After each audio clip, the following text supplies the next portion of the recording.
오늘은 고난의 신비라는 제목으로 함께 말씀을 나누기를 원합니다. 우리가 신앙생활하면서 고통과 어려움을 만나면 이런 생각을 제일 먼저 하게 됩니다. 내가 하나님 앞에 도대체 뭘 잘못했기 때문에 하나님이 이런 고통을 주실까? 여러분, 이것은요 우리들에게 아주 매우 익숙한 사고방식입니다. 여러분, 하나님 믿는 사람들에게 고난이 다가오는 이유는 무엇일까요? 이 고난의 이유를 쉽게 단정할 수는 없지만 성경적으로 보면 크게 두 가지를 생각해 볼 수 있습니다. 먼저 그 사람이 잘못된 길에 들어섰기 때문에 고난을 경험할 때가 있는 것이죠. 하나님 말씀에 순종하고 그분의 뜻대로 살아가야 되는데 세상을 쫓고 또 유혹에 흔들리고 있으니까 하나님께서 매를 드시는 경우, 그때 고난을 우리가 경험할 수 있습니다. 대표적인 예가 누가복음 15장에 나오는 방탕한 아들 탕자의 경우라고 할 수 있겠죠. 또 하나, 하나님의 뜻대로 열심히 살아가는데 시련과 환난이 따라오는 경우가 있다는 것입니다. 요셉의 경우가 대표적입니다.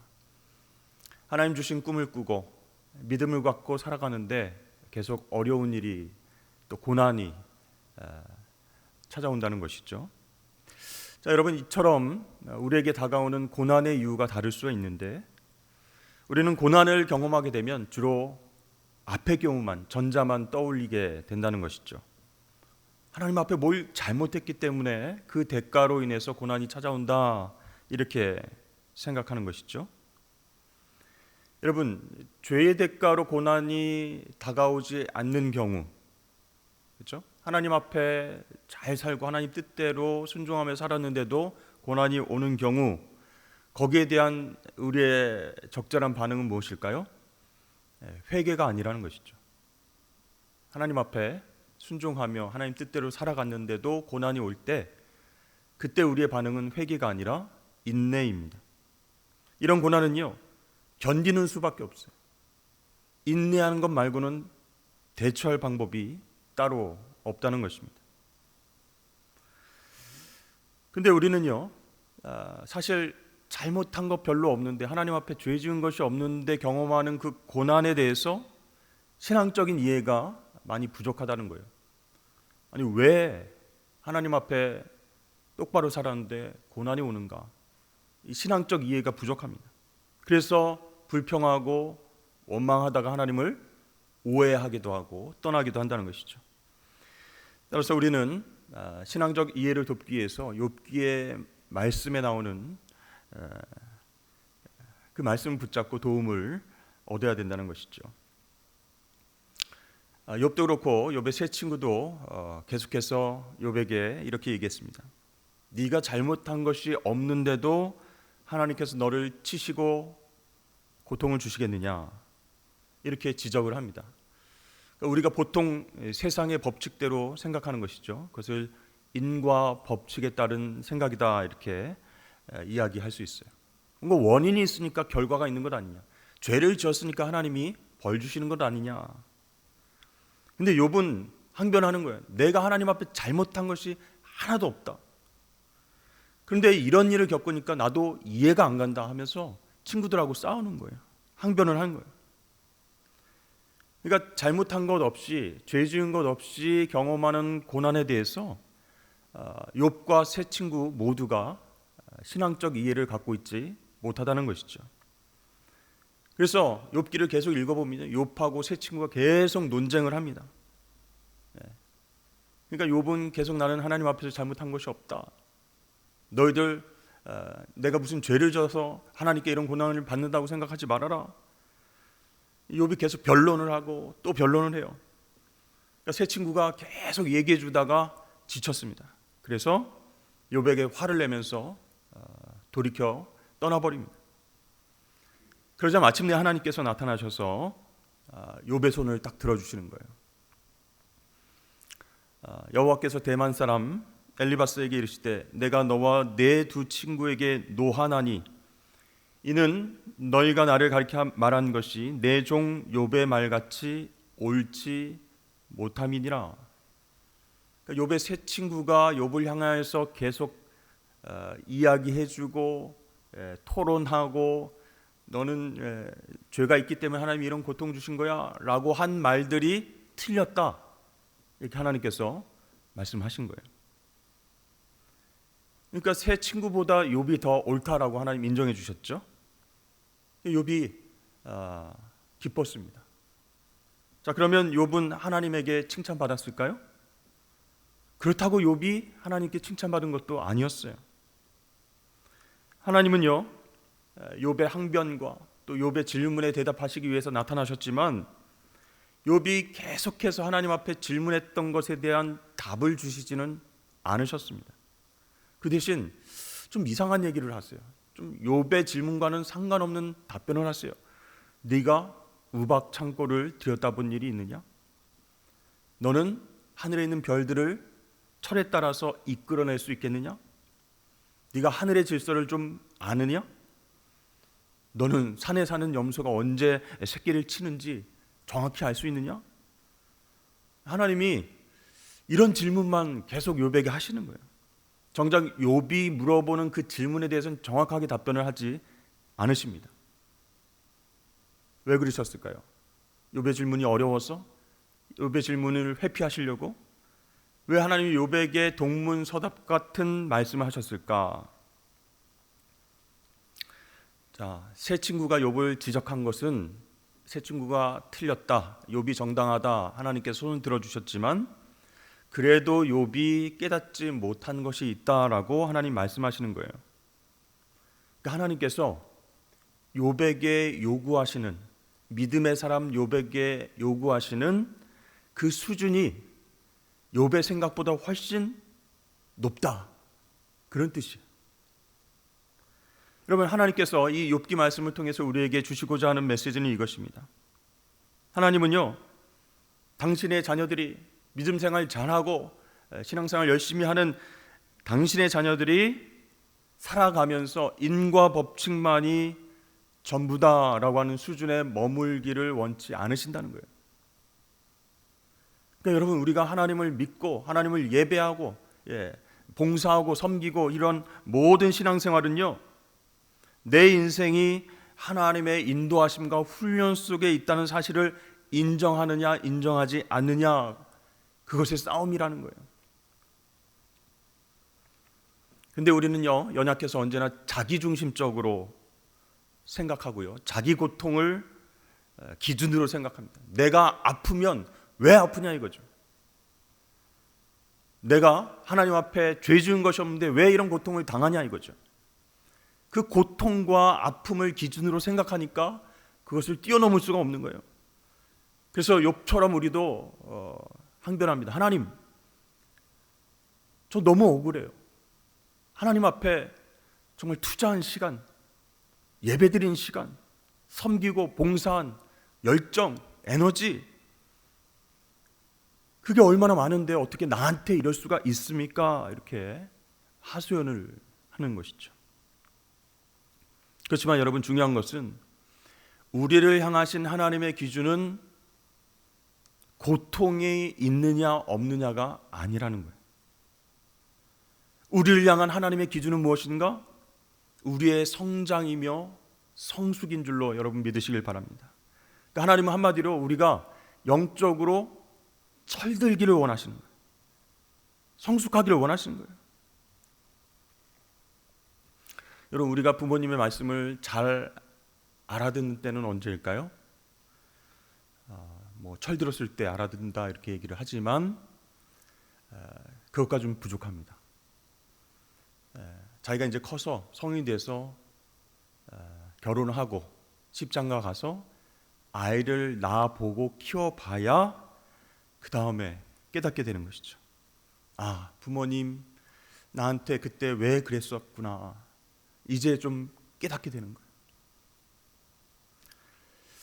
여러분, 하나님은요, 우리를 바라보실 때 하나님의 눈과 하나님의 마음으로 우리의 수준이 이렇게 올라오기를 원하시는데 철이 들지 않으면, 성장하지 않으면 그게 안 되는 거예요. 그래서 나에게 있는 고통과 나에게 있는 아픔만을 기준으로 하나님 앞에 불평하고 그렇게 하나님을 원망하며 살 때가 있다라는 것입니다. 그래서 하나님은요, 당신의 사랑하는 자녀들을 훈련시키십니다. 사람마다 필요한 훈련은 각기 다르다는 것이에요. 어떤 사람에게 대해서는 재물에 대해서 하나님이 훈련하실 때가 있어요. 어떤 사람에게 대해서는 건강에 대해서 고통과 아픔을 주실 때도 있어요. 어떤 사람은 인간관계에 대해서 너무나 힘든 상처를 주셔서 그것을 내려놓고 정리하게 하실 때가 있습니다. 왜 이런 훈련을 주실까요? 왜 이런 아픔의 시간들을 허락하실까요? 하나님만 의지하고 하나님이 우리를 사랑하시는 그 마음의 수준이 어떤가를 깨닫게 하시기 위해서 훈련 차원에서 각 사람마다 필요한 훈련을 주실 때가 있어요. 때로는 우리가 막연하게 나도 좀 저 부자처럼 많이 좀 가졌으면 좋겠다. 그래서 좀 플렉스를 좀 하면서 말이죠. 헌금도 팍팍 많이 내고 말이죠. 슈퍼카도 몇 대 사다가 질리면 좀 이렇게 팔아가지고 당근에 좀 팔고 말이죠. 근데 이렇게 많은 것이 있으면 좋겠다라고 생각한 그런 마음이 있었는데요. 현실은 그게 아니잖아요. 그게 없을 때, 꿈꿔도 소유하지 못할 때, 그리고 있는 것도 사라져 버릴 때, 그때 우리의 생각이 변하게 되는 계기가 된다는 거예요. 내 신앙도 점검할 수 있는 계기가 됩니다. 하나님을 원망하고 하나님 왜 나에게 안 주세요? 왜 빼앗아 가세요? 왜 나에게 고통 주세요? 라고 그렇게 외쳤다가도 그 훈련들을 통해서 하나님의 마음을 읽을 수 있는 계기를 주신다는 거예요. 저는 자라면서 개인적으로 욕심이 많았습니다. 위에 누나가 있고 밑에 여동생이 있기 때문에 혼자가 이제 남자 혼자잖아요. 그러니까 외롭다 생각했어요. 그래서 뭐든지 내가 챙겨 먹지 않으면 안 되겠다. 안 그러면 다 여자들끼리 하나 되어서 내 것을 빼앗아 가겠다. 욕심이 많았어요. 뭐든지 다 잘하고 싶은 욕망이 있었습니다. 공부도, 운동도, 관계도, 경제적으로 좀 독립을 일찍 하고 싶었고, 그 다음에 신앙도 모든 것들 다 최상의 것을 갖고 싶다라는 생각이 있어서 노력도 많이 했어요. 근데 지금 와서 돌아보니까 무엇을 위한 열심이었는가, 누구를 위한 욕심이었는가 이렇게 후회하고 하나님 앞에 회개하기도 합니다. 그래서 지금 하나님께 거의 다 맡겼습니다. 거의 다라고 하는 표현을 쓰니까 여러분 아직도 다 온전히 맡기지 못하셨군요, 목사님, 이렇게 생각하실 수도 있지만 그런 뜻이 아니라 내가 모르는 어떤 것도 아직도 하나님 앞에 맡기지 못한 것도 있을 수 있다, 그런 뜻이에요. 그만큼 제가 연약하다는 뜻이에요. 다 맡기겠습니다라고 믿음으로 고백하지만 아이고 그거 아쉬웠어, 그것만은 좀 안 되는데, 이런 부분이 언제 튀어나올지도 모른다는 것이죠. 아무튼 저는 주님 다시 만날 때까지 계속 훈련을 받고 있다 생각합니다. 내 인생의 주관자가 하나님이시기 때문에 하나님께서 저를 세우시고 저를 통해서 일하시면 일하는 거예요. 근데 쉬라, 누우라, 여기까지다 말씀하시면 그렇게 하면 됩니다. 여러분 굉장히 편하죠. 하나님이 하라는 대로 하면은 정말 쉽습니다. 편한 것 같습니다. 그런데요, 내가 하고 싶은 것이 있는데 하나님 내려놔라, 쉬어라, 갖지 말아라, 내가 잠깐 맡겨놓겠다라고 가져가시면 그게 너무 불편한 거예요. 그래서 그런 훈련, 그런 고통 쉽지가 않다는 거예요. 하나님 서라 하시는데 앉고 싶고요, 하나님 가만히 있으라 하시는데 막 움직이고 싶어요. 그래서 우리에게 훈련이 필요합니다. 하나님은 우리 아버지시기 때문에 우리를 잘 아세요. 그래서 우리가 고통을 당하면 아파하고 힘들어하는 것도 아세요. 그렇지만 덜어내고 내려놓고 이별하고 아파하는 그 훈련을 통해서 이제 항복하게 하신다는 거예요. 그게 중요한 게 결코 아니었구나. 내가 하나님보다 이걸 더 더 많이 사랑했구나 깨닫게 하시고 두 손 들게 하시려고 훈련하실 때가 있다라는 거예요. 여러분, 하나님이 하라는 대로 아무 저항 없이 순종하는 사람처럼 복된 인생은 없는 줄로 믿으시길 바랍니다. 만사 형통이 다른 게 아닙니다. 하나님이 괄시 받아라 그렇게 말씀하시면 예 하고 괄시 받으면 돼요. 무시당해라, 예 무시당하겠습니다. 이보다 쉬운 일이 없어요. 근데 그걸 피하면서 도망치고 내가 왜 무시를 받아요? 내가 왜 괄시를 받아요? 내가 왜 빼앗기는 삶을 살아요? 라고 도망치니까 피곤한 거예요. 그 자존심이 꺾여야 하는 일이라면 꺾이면 그만이에요. 근데 하나님, 제가 이 땅에 한번 와서 살아가는데 이런 자존심을 좀 세워주시지 왜 꺾으라고 하십니까? 그건 못하겠습니다. 이렇게 하니까 어려운 거예요. 만약 하나님께서 부족한 저를 높이셔서 사람들이 막 저를 칭송해요. 와, 하나님 은혜에 통해서 목사님 정말 훌륭한 목회를 하시는군요. 그럼 그렇게 칭찬을 하잖아요. 그러면 저는 어떻게 해야 되겠습니까? 당연하죠. 저를 그 정도도 안 보셨습니까? 이렇게 말하는 게 아니라 그럼요, 훌륭하죠. 그러나 제가 아니라 저를 세우신 하나님이 대단하십니다. 하나님은요, 죽은 자도 보좌 우편에 세우시는 놀라운 전능하신 하나님이십니다. 하나님 높이면 되는 거예요. 하나님 낮추시면 낮아지면 되고 높이시면 하나님 영광 드러내면 되는 겁니다. 그래서 여러분, 하나님에게서 이런 훈련을 받고 사는 것이 복 있는 삶이다. 내려놓고 하나님 바라보는 삶이 축복된 삶이다 라는 것이죠. 여러분, 우리가 가는 길이 우리의 힘과 계획에 달려있진 않습니다. 어느 정도 우리가 노력하면 극복은 되겠죠. 그러나 모든 것은 우리보다 더 높으신 하나님 손에 달려있다라는 것을 믿으십시오. 그래서 하나님께서 너 좀 공부가 필요하다, 인생의 쓴맛에 공부가 필요하다 말씀하시면 공부하면 됩니다. 이제 열심히 달려왔는데 좀 쉬면서 다음 세대에게 바톤을 넘겨주자 말씀하시면 쉬면 됩니다. 그런데 우리는요, 하나님 아직은 아닙니다. 제가 말이죠, 해야 할 일도 많고 이루어야 할 일도 많고 계획이 얼마나 A 플랜, B 플랜, C 플랜까지 있는데 왜 여기서 내려놓으라고 하십니까? 그렇게 혼자 계획을 세우고 끙끙 앓면서 살아가는 삶을 하나님 답답해 하시는 거예요. 여러분, 하나님은 우리가 우리 기대와 생각보다 훨씬 더 훌륭하고 높은 차원에 이룰 수 있도록 우리 인생을 설계하시고 인도하시고 훈련시키고 계세요.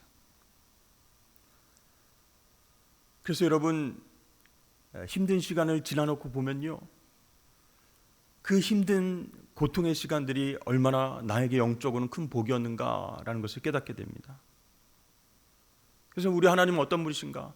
우리를 그냥 자유의지대로 그냥 잘 살아라, 네 멋대로 살아라, 우리를 방종하게끔 놔두시는 분이 아니시라는 거예요. 오늘도 우리에게 무언가를 가르치시고 간섭하시고 훈련시키셔서 정말 훌륭하고 높은 차원의 하나님의 자녀로 살아가 원하셔서 그렇게 간섭하고 계신다라는 거예요.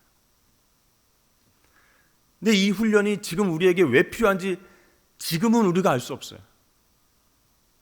하지만 나중에 정말 그 뜨거운 물, 그 풀무불에 뜨거운 물에 들어갔다가 나오니까 더 단단해진 나의 믿음과 영성, 그것을 사용할 날이 오게 될 것이다라는 것이죠. 그때 하나님 주신 그 훈련을 통해서 단단해진 믿음과 영적 무기들을 가지고 승리하기 위해서 오늘 우리를 붙잡아서 이 시련의 터널을 통과하게 하시는 것이다라는 거예요. 이것이 오늘 본문에 나온 욥의 고백입니다. 그러나 내가 가는 길을 그가 아시나니 그가 나를 단련하신 후에는 내가 순금같이 되어서 나오리라. 그러니까 욥은요, 처음에는 이게 훈련인지 고통인지 죽으라는 건지 이게 도저히 알지 못한 채 고난의 길로 그냥 끌려온 거예요. 그러니까 욥의 어려움이 여기 있습니다. 늘 하나님을 인정했고 하나님을 예배하는 삶을 살았지만 왜 하나님이 이런 훈련을 주시는지 알지 못한 채 고난을 받으니까 헷갈리는 거예요. 그러나 나중에 그는 깨달았습니다. 자기가 지금 당하고 있는 일이 세상의 법칙인 인과응보와 옳고 그름을 넘어선 세계, 그 영적 세계로 부르시는 하나님의 초대다, 이걸 나중에 깨달은 거예요. 그로 인해서 욥이 얼마나 인격과 영성이 성숙했었습니까? 그래서 하나님 앞에 감사할 수밖에 없었습니다. 이제 하나님을 귀로 듣기만 했었는데 눈으로 직접 보게 되었습니다. 엄청난 고백이거든요. 하나님이 인격적으로 내가 경험했다라는 것이요, 하나님이 이유가 있어서 나를 이런 고난의 훈련을 시키셨다는 깨달았다는 거예요. 네. 그래서 나를 단련하신 후에는 내가 순금같이 되어서 더 단단해진 모습으로 신앙생활을 하겠다, 이렇게 고백했습니다. 그러니까 욥기를 쭉 읽어보면요, 계속 욥이 막 가슴을 치면서 막 원망하면서 때로는 또 하나님 앞에 겸손하게 기도하면서 계속 반복해서 얘기하는 거예요. 하나님 진짜 억울합니다. 원통합니다. 왜 나에게 이런 일이 일어났습니까? 좀 나타나 보여주세요. 제가 질문이 할 게 많습니다. 그래서 하나님 만나면 질문할 것 1, 2, 3, 4, 5, 6 해서 인터뷰 쫙 써가지고 준비하고 있었어요. 근데 하나님이 안 나타나시는 거예요. 그 대신 새 친구가 옆에 나타나가지고 계속 네가 잘못한 게 있으니까 이런 고난을 받는 거지, 회개할 게 있는 게 찾아봐. 아니야, 나는 잘못한 게 없어. 하나님 앞에서 정말 떳떳해. 계속 싸우는 거예요. 근데 하나님 나타나셨어요. 이제 내가 질문해야 되겠다 생각해서 막 다다다다다 하나님 왜 그렇습니까? 막 질문해요. 근데 하나님 말씀하세요. 욥아, 너는 알 것 없다. 나는 하나님이고 너는 내 자녀다. 부모가 자녀의 앞날을 자녀보다 더 걱정하는 법이다. 그리고 너의 유익을 너보다는 내가 더 잘 알기 때문에 이 사실 가운데 너는 항복해야 된다, 이렇게 말씀하시는 거예요. 근데 그걸 잘 이해를 못하는 거죠. 그러니까 질문에 대한 정확한 답변을 듣고 싶은데 하나님 계속 동문서답 하시는 것 같아요. 네가 우박 창고를 봤느냐? 네가 별들을 처여에 따라서 이끌어낼 수 있느냐? 하늘의 질서를 아느냐? 네가 알 리가 없지. 이 모든 것 다 내가 준비하고 하나하나 맞춰서 운행하고 있다. 내가 창조주기 때문에 그렇게 하고 있어. 너는 피조물이고 나는 창조주야. 내가 피조물인 너보다 마땅히 더 많이 생각하고 더 많이 너의 인생의 앞길을 내다보고 더 많이 사랑하면서 어떻게 하면 성숙할 수 있을까 고민하는 사람이 바로 나다, 이렇게 하나님 말씀하셨어요. 여러분, 그렇다면 우리의 삶에도 적용할 수 있습니다. 우리 가운데, 신앙생활 가운데 경험할 수 있는 여러 가지 아픔과 고통의 자리, 그것은 결국 복된 자리, 하나님을 만날 수 있는 자리다라는 것이에요. 그러니까 여러분, 우리가요 아주 낮은 수준의 걱정, 근심을 가지고 살지 말자는 거예요. 어떻게 하면 편하게 살까? 어떻게 하면 부자가 될까? 어떻게 하면 사람들의 관심을 받으면서 인플루언서가 될까? 이런 궁리만 하고 살지 말자는 거예요. 저와 여러분의 가치는요 하나님이 생각하시는 가치 그 위의 수준까지 올라가야 된다는 거예요. 그러니까 하나님 그걸 알게 하시려고 때로는 하나님 앞에 잘하는데도, 예배 잘 드리고 섬기는데도 우리의 영적인 수준을 높여주시기 위해서 고통을 허락하실 때가 있다라는 것이죠. 여러분, 하나님은 우리 아버지십니다. 그분이 우리 인생을 주장하시고 우리의 가장 좋은 복된 길을 위해서 매 순간을 준비하시는 분이신 줄로 믿으시길 바랍니다. 그게 축복이에요. 그걸 깨닫는 게 축복이에요. 욥은 고난을 통해서 자신이 알고 있었던 인과 법칙의 세계를 넘어서게 됩니다. 원인이 있으면 결과가 있다. 이게 세상사의 법칙 아니겠습니까? 그것도 하나님께서 허락하신 중요한 법칙 중에 하나지만 이 원칙의 주인 되시는 하나님은 어떤 분이세요? 창조라고 하는 기적과 부활이라고 하는 역전을 만들어내신 전능하신 분이세요. 그걸 뛰어넘는 그 수준의 신앙을 갖는 것을 하나님 원하시기 때문에 때로는 우리에게 고통과 어려움을 주실 때가 있다는 것이죠. 욥이 어떻게 변했을까요?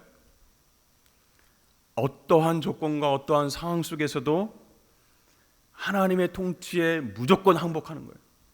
예, 알겠습니다. 하나님 말씀하시면 묻지도 않겠습니다. 따지지 않겠습니다.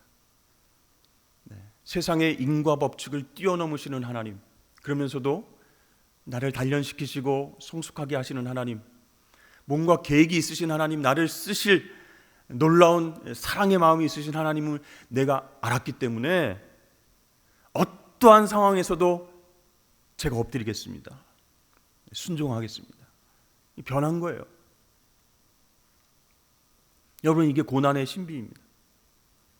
왜 기독교는 왜 십자가 고난이 필요하고 왜 예수님이 피를 흘리고 죽기까지 끔찍해서 기독교의 그 교리는 말이야, 왜 그런 고난을 이야기하는지 모르겠어. 사람들은 이야기합니다.